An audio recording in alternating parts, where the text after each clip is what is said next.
साईं की बात। बच्चे तड़प रहे हो ना, मुझसे मिलने के लिए तड़प रहे हो ना, शिरडी आने के लिए तड़प रहे हो ना। तुम्हारी ये तड़प देखी नहीं जा रही मेरे बच्चे, तो चलो आ जाओ, तैयारी करना शुरू कर दो। मैं तुम्हें बुलाने ही वाला हूँ, बस तुम शिरडी आने ही वाले हो मेरे बच्चे। मुझे मालूम है कि कहीं और जाने की योजना बनाई जा रही है तुम्हारे घर वालों की तरफ से, तुम्हारे परिवार वालों की तरफ से, और तुमसे ये कहा गया कि शिरडी बाद में जाएंगे। लेकिन तुम्हारा बहुत मन है, तुम्हारे अंदर की तड़प देख कर ना अब मुझसे भी रहा नहीं जा रहा। अब मैं भी तुमसे मिलना चाहता हूँ और मैं तुम्हें बुला रहा हूँ। अब तुम वहीं से घूमकर शिरडी आओगे मेरे बच्चे। मैं तुम्हें शिरडी बुलाने जा रहा हूँ। देखना रास्ते में ऐसी कुछ घटनाएं घटित होंगी कि तुम शिरडी अपने आप आ जाओगे। तुम देखते जाओ। अभी तुमने मेरी लीला देखी ही कहाँ है मेरे बच्चे।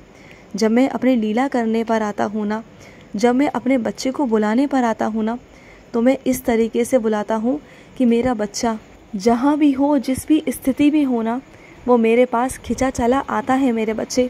और तुम्हारा आना ज़रूरी भी है, क्योंकि मुझे मालूम है कि तुम मानसिक तनाव में बहुत हो, बहुत ज़्यादा मानसिक तनाव में हो।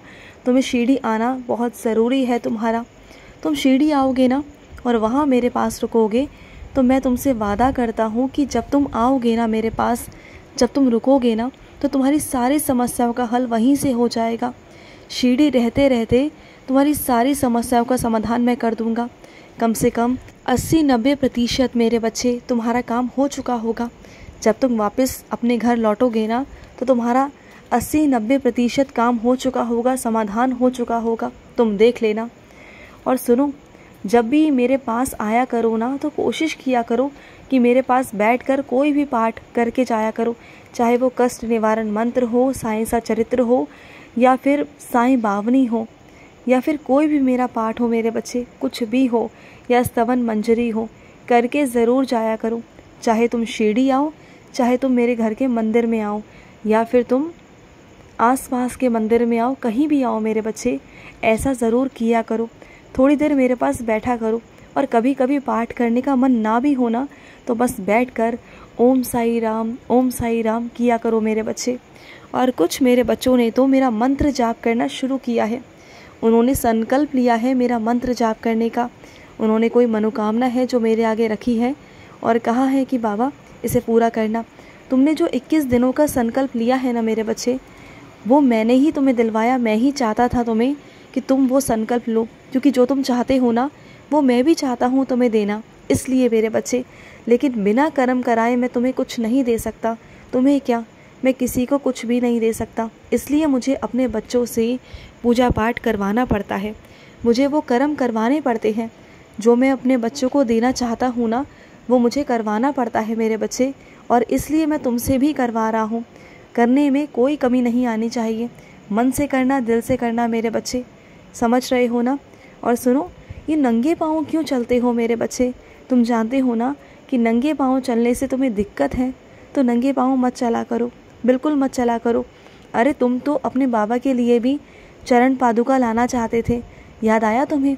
तुम भूल गए हो मेरे बच्चे, क्योंकि तुम चाहते थे कि तुम्हारे बाबा भी नंगे पाँव ना चले, और तुम भी मेरे लिए ना एक छोटे से चरण पादुका लाना चाहते थे।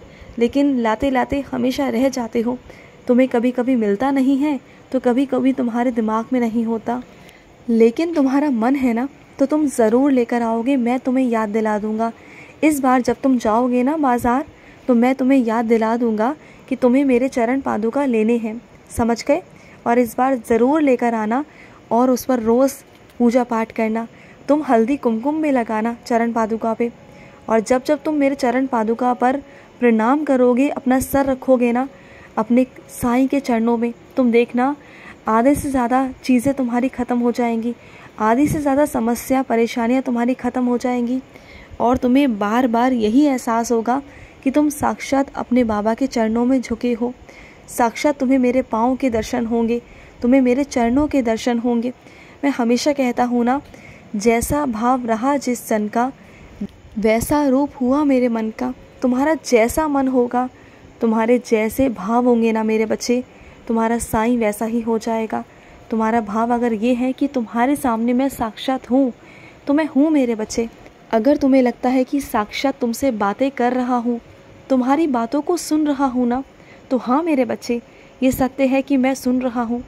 तुम्हें जैसा जो लगता है ना, क्योंकि वो सच है मेरे बच्चे, क्योंकि मैंने अपने 11 वचनों में कोई भी वचन असत्य नहीं कहा, बिल्कुल नहीं कहा।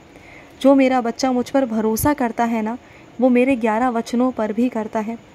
तो मेरे बच्चों, विश्वास करो मुझ पर, अपने मन को बोला करो कि हाँ मेरे साईं मेरे सामने हैं, और ये सबसे पूछना बंद कर दो।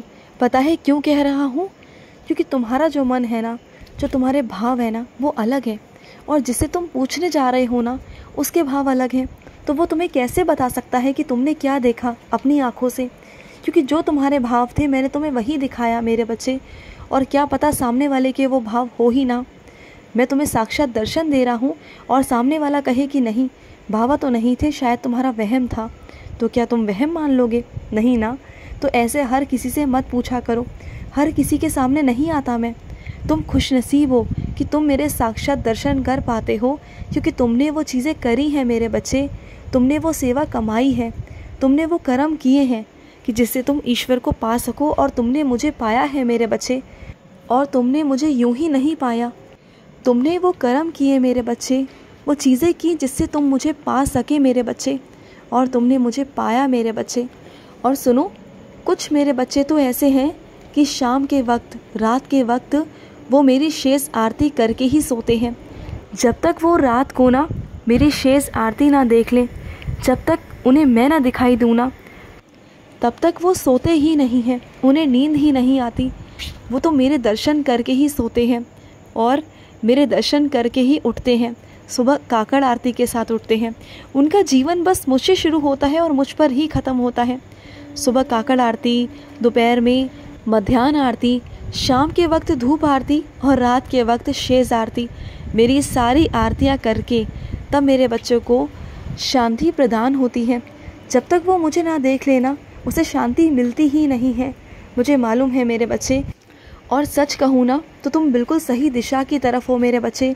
जो ये दुनिया भाग रही है ना, दौड़ रही है ना, जिन चीज़ों के पीछे भाग रही है ना, वो सब एक मोह माया है, वो सब एक जंजाल है जो आने वाले वक्त में सब खत्म हो जाएगा। लेकिन जिन चीज़ों के पीछे तुम हो, जिस ईश्वर को तुम पाना चाहते हो ना, वो युगों युगों से हैं, जो आज भी हैं वो कल भी रहेंगे, और उन्हें कोई हटा नहीं सकता, उनकी जगह कोई ले नहीं सकता। तुम वो चीज़ पा रहे हो जो अच्छे अच्छे लोग नहीं पा सकते। चाहे कितने भी तपस्वी हो, चाहे कितने भी बड़े संत हो ना, हर किसी को मेरे दर्शन नहीं मिलते, हर कोई ईश्वर को नहीं पा सकता। लेकिन तुम्हारे अंदर वो चीज़ें हैं जो तुम कर रहे हो मेरे बच्चे। और सुनो, अपने सगे संबंधियों से तुम मतलब नहीं रखना चाहते, तुम रिश्ता नहीं रखना चाहते, क्योंकि वो तुम्हारे बारे में बहुत गलत सलत कहते हैं। तो ठीक है मेरे बच्चे, मत जाओ, मत करो, लेकिन किसी के बारे में तुम भी उल्टा सीधा मत कहो। अगर तुम्हारे बारे में कोई उल्टा सीधा कह रहा है ना, कुछ गलत कह रहा है, तो तुम मत कहो, कम से कम जाने दो, उन बातों को अनदेखा कर दो। क्योंकि हर चीज़ में तुम बहस नहीं कर सकते, हर जगह जाके तुम लड़ नहीं सकते, तो जाने दिया करो। कुछ बातों को ना नज़रअंदाज करना सीख जाओ मेरे बच्चे, और खुश रहा करो, अपने आप को खुश रखा करो बस। जब कुछ लोगों को लगेगा ना, तुम्हारे सगे संबंधियों को, तुम्हारे रिश्तेदारों को ये लगेगा कि तुम्हें कोई फ़र्क नहीं पड़ता किसी भी बात का, तुम अपनी ज़िंदगी में मस्त हो, तो वो एक बार कहेंगे, 2 बार कहेंगे, 3 बार कहेंगे, चौथी बार वो कहना ही छोड़ देंगे। उन्हें समझ में आ जाएगा कि तुम्हें कोई फ़र्क नहीं पड़ता, तुम अपनी ज़िंदगी में मस्त हो। और यही सही भी है मेरे बच्चे। अपने आप से मतलब रखो, अपने परिवार से मतलब रखो। दुनिया क्या कहती है, सगे संबंधी क्या कहते हैं, रिश्तेदार क्या कहते हैं ना, इससे तुम्हें कोई फ़र्क नहीं पड़ना चाहिए। जो तुम्हारा अपना होगा ना, वो तुम्हारे लिए खड़ा रहेगा, और जो तुम्हारा अपना नहीं होगा ना, चाहे तुम उसके लिए कितना भी अच्छा कर लो, कितनी भी सच्चाइयाँ साबित कर लो, वो तुम्हारा कभी सगा नहीं होगा। तो इस बात को तुम्हें समझना होगा। दूसरों के लिए रोया मत करो मेरे बच्चे, और उन लोगों के लिए विशेषकर जो तुम्हारे अपने हैं ही नहीं, जो हमेशा तुम्हारी बुराइयां करते हैं, तो ऐसे लोगों के लिए आंसू बहाना बेफिजूल है मेरे बच्चे। अपने आप को समझाया करो, अपने आप को खुश रखा करो। समझ आया तुम्हें? खुश रहो। आज का रात्रि साई संदेश समाप्त हुआ।